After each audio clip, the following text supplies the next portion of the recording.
Our final speaker on the program today is Dr. Noémie Aubert Bonn. She's a postdoctoral researcher in meta-research at Hasselt University in Belgium and the Amsterdam University Medical Centers here in the Netherlands. Her original training is in cognitive neuroscience and psychiatry, but she now devotes her efforts to improve scientific practice. During her PhD, she explored how research assessments and definitions of scientific scholarly success affect research practices and integrity. And she's currently involved in several projects that all seek to improve the research climate, research assessment, and researchers' well-being. So she's going to speak to us about changing researcher assessment, international developments. The screen is yours. Thank you so much.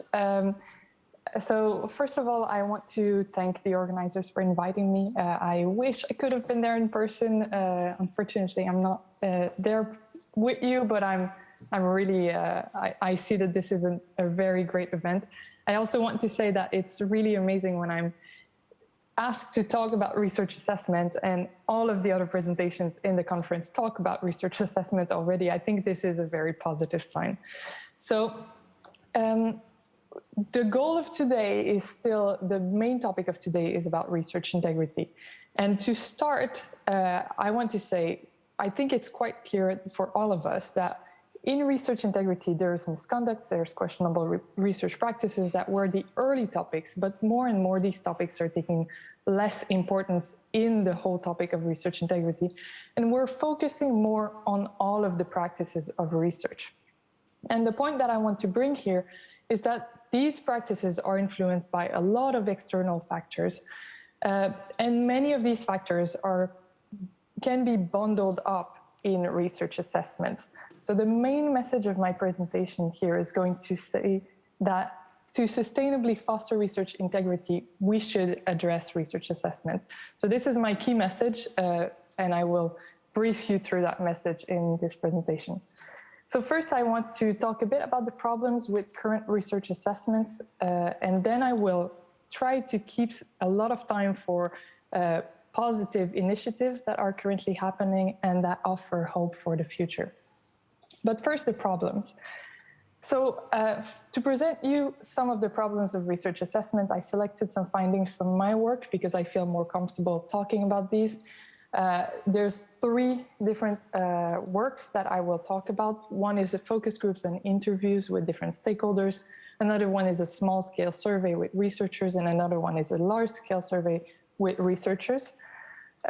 So this is obviously not comprehensive of all the excellent research that has been happening on research assessment, but it's largely consistent with what has been found by other researchers. So the first point that I want to raise is from the focus groups and interviews that I've been conducting in my PhD. So I conducted some focus group and interviews to understand what success is in science. And in my participants, I had some researchers, but I also had a whole array of different stakeholders. So it was not just the perspective of researchers. And one of the main points that we found in this research is that, and this is quite obvious, but the indicators that are used to assess researchers do not capture the elements that reflect high quality research and knowledge advancement. So when I was talking to my participants, quite often when I asked them what is a successful research, they mentioned a lot of good characteristics of how good research could happen, but then they always made a distinction between that and a success for their career, which was quite different and even quite often the opposite. We also found similar results from the small-scale survey with researchers that I just mentioned. In this survey, it was a small survey with Flemish researchers mostly, and we gave them a series of statements, and we asked them to rate these statements on how important they are in advancing their career and how important they are in advancing science. Also about their personal satisfaction, but I will not cover that today. And so what we found, and I won't go into details, but we found that there are some indicators that are more important in advancing science and not so important in advancing careers. And these tend to be related to openness, transparency, quality, and innovation, like high-risk research. There are some indicators that were found to be more important for advancing careers, but not so much for advancing science, and these tended to be more towards luck, prestige, status, and competition. So once again, we have a discrepancy between what advances science and what advances research careers. Another finding that I want to talk about, another problem, is the fact that current research assessments almost exclusively look at outputs. So they overlook how the research is conducted. And I think this has been mentioned already by Dorothy, by other speakers today. So in the scientific, as a researcher, there are so many tasks that we do, there are so many things that we are involved in, but in the end of the day, what really counts is to obtain funding, to publish, and to create patents if you're in a field that values patents.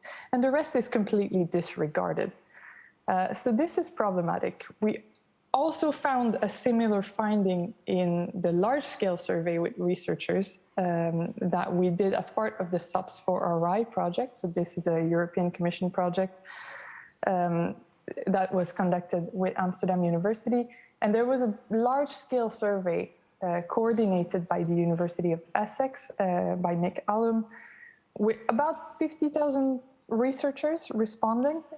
And quick note, preliminary data, I put this in red to remind myself about it, but please do not distribute because this could change. So we asked all of the researchers who were responding to the survey how important they thought that it was to include some different activities in assessing their performance. And what we found some activities that most respondents thought were fairly important, and this included publication metric. Okay, so it's fairly important. Then we found some activities that more researchers thought were very important, and this was outreach. And we found several activities that most of the respondents thought were very important, and some respondents even thought were extremely important. And all of these are not research outputs. So teaching, leadership, supervision, peer review, collegiality, these are actually quite often absent in current research assessment. Third problem that I want to talk about is the fact that current career structures even make the problems bigger. So at the moment in academia, for every 10 PhD students that enter, there's about 1 or 2, depending on the country, that will make it to have a permanent position in academia. So this is pretty problematic for a number of reasons. First, it increases the competition between early career researchers at different levels. So at the PhD level, and that creates a lot of mental health issues, stress, isolation, but also at the postdoc level, and that creates a career insecurity at a moment where people are starting to have a family, have a house, and etc. So it generates a lot of issues. It also blocks diversity, and this is findings from my focus groups. A lot of the respondents mentioned that actually there's only one type of profile that can make it to succeed in academia, and that's the PI profile. And if you're different, if you have different skills, if you're not a leader, you will not be able to make it in academia. So it actually blocked diversity, not only of gender, race, but also of skills and profiles. And finally, because there's so many people who leave academia, because only so few will be able to stay, well, these people actually felt that they lacked the skill for contributing to non-academic careers, and they had to build their skills after their PhD because their PhD didn't provide them with these transferable skills. And they also felt quite often like a failure. They felt like it was stigmatized for them to leave academia. And now I've mentioned 3 pretty big problems, but the last one is that these problems are very difficult to address because they target systemic issues. So one of the last questions of my interviews in my focus groups was to understand who's responsible for the problem and who should change. And what I found was a lot of people pointing at each other and a lot of people saying, I cannot do it. As an institution, as a researcher, I don't have the power to change these things. So clearly there's a lot of interdependencies in between the stakeholders. There's also a first mover disadvantage. The first person to make the move or to change is going to be put in a difficult situation. And there's incompatibilities in what people value. So are we doomed? Are we in a system that will never work and we don't have anything? Well, I would say no. And I would say that actually we're even in the momentum for change. So what I wanted to look at now is different layers of change that I believe are needed. So this is part of review that I've done with Lex Bouter. The review is available. I will go very quickly into some of these initiatives. So there's different layers that I think are important. First, the content of research assessment. What are we looking at? Second, the procedures. So how are we looking at this and who is looking at this? Third, the environment in which researchers are being assessed. What are the structures in place? What are the environments? And finally, the coordination between the different initiatives that try to assess researchers. So first, let's start with the content. And on the content side, there is a lot of things happening. I could have filled this page at least 20 times. But I decided to go and pick some themes that I think are important to understand. So one theme is that more and more we realize that there's a need for responsible use of metrics. So there's a need to understand what the metrics mean, to have more metric literacy, and also to limit the type of things that we use metrics for. So I put DORA here. So DORA, I think most people in the audience must know what DORA is. The Declaration on Research Assessment was, it started 10 years ago, and it was one of the first very big movements to raise awareness about the inadequacy of using journal impact factors for individual researchers' assessment. So this is one big theme that is coming back. The metrics, the responsibility of using them is coming back in many of these documents, and I think that's a very positive mood. Another point is that we are now realizing that it's important to broaden views of impact. So we realize that impact is not only citations, because citations are just impact within the research community, but impact is actually much broader than that. There's societal impact that are concrete and that are not measurable by bibliometrics. And there's also different types, different dimensions of impact. And I put here RQ+, which is a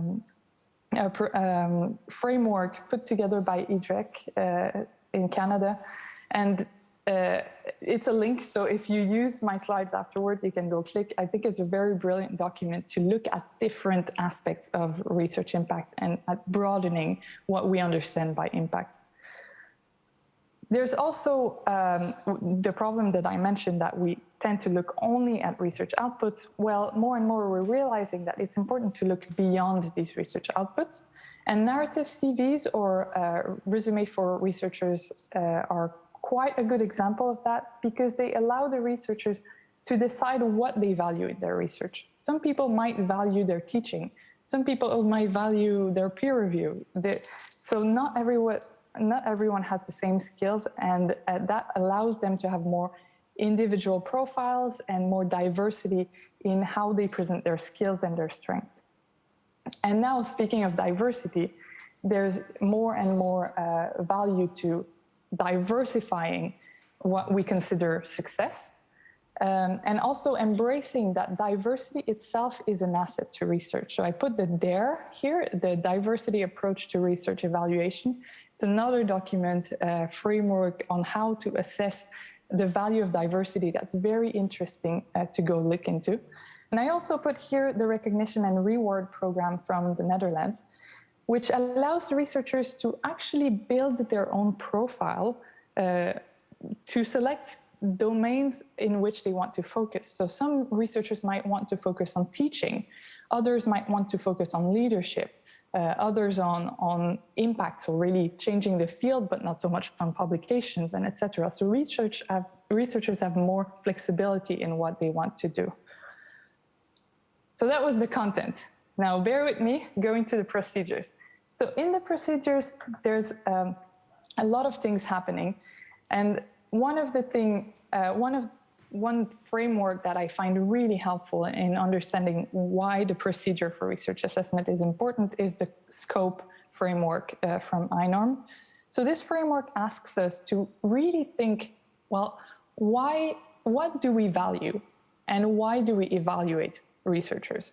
So what is behind this whole evaluation process?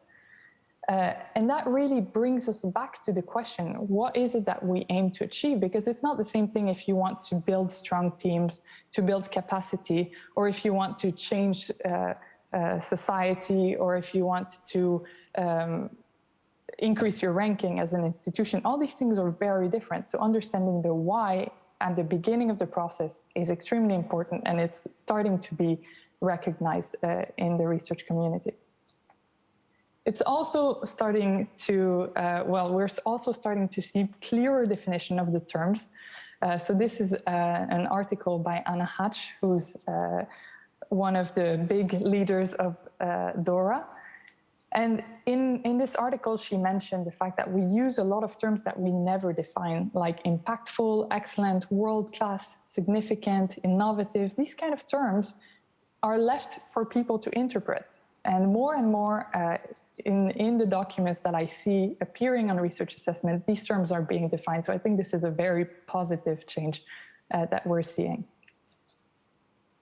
It's also important to train assessors. So we cannot assume that everyone knows how to assess. And especially for implicit bias, for diversity, we need training for this. It's something that none of us can claim that we're immune to. And there are some funding agencies that are now implementing mandatory training for everyone that they ask as reviewers of grant applications and etc. So this is very important. And also training for using new CVs like the narrative CV. It will be important to have training in place to help researchers who serve as evaluators to understand how they should evaluate these, so we don't fall back in the old metrics, in single number structures. It's also becoming more and more agreed that we need to diversify the assessors. So not only have the opinion of those who are assessing, who are on the top, but also those who are being supervised, for example, by the assessors. And finally, it's important to avoid assessment waste, and this was already mentioned in the conference by some speakers early on, but there is a lot of waste in research assessment, so having less frequent assessments and maybe grant lotteries, I put an interesting paper from colleagues here, could be a way to move forward with this. Now, the third area that I think is really important to look at is the environment. So where are the researchers living in? What is affecting them? And one of the first... Real quick, yeah, sorry. fine. We have 5 more minutes and 2 more layers in your figure. Yeah. So yeah, maybe really focus on the most important ones. Sure. Yeah. Thanks. So, one of the very important point, I think, is to address employment precarity. All of these are linked, so I will not go through it. Also to foster intersectoral mobility, and there's a bit of that in the SOPs for RI guideline that we've been building in the project. All clickable, so go explore them. It's also important to create healthier research environments. We've heard about Welcome before, so this is their report. Also in the SOPs for RI toolbox, we have a lot of resources for research environments, and this can help support researchers in producing better science. And finally, it's also extremely important to address the higher level of assessment. Do we still use rankings? And what does that mean for the institutions? What are institutions funded on? Because this will also change how they assess their researchers. And now the last point is the coordination. And on the coordination, I'll be very brief. So first, I believe that DORA, in raising awareness, has created quite a community of people who think alike and who are moving in the same direction. But more and more we see documents from big organizations that are starting to put things together. So I'm participating in the European Commission EU and Science Europe Reform for Research Assessment. On Friday, we're releasing the agreement, so keep tuned for that. But there's also a lot more like the Global Research Council group, the G7, UNESCO, and more of these big international global initiatives are moving ahead. And now my last point is that it's good that everything seems to be moving in a positive way, and I'm really positive for the future. But there's also the research culture, and this is us. And I think that we, as researchers, are also quite often the assessors.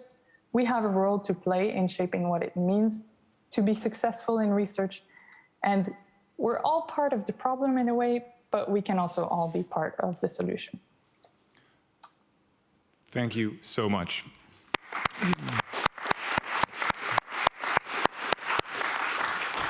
This was absolutely fantastic and a great overview of all the resources that are actually out there. So thanks a lot for that.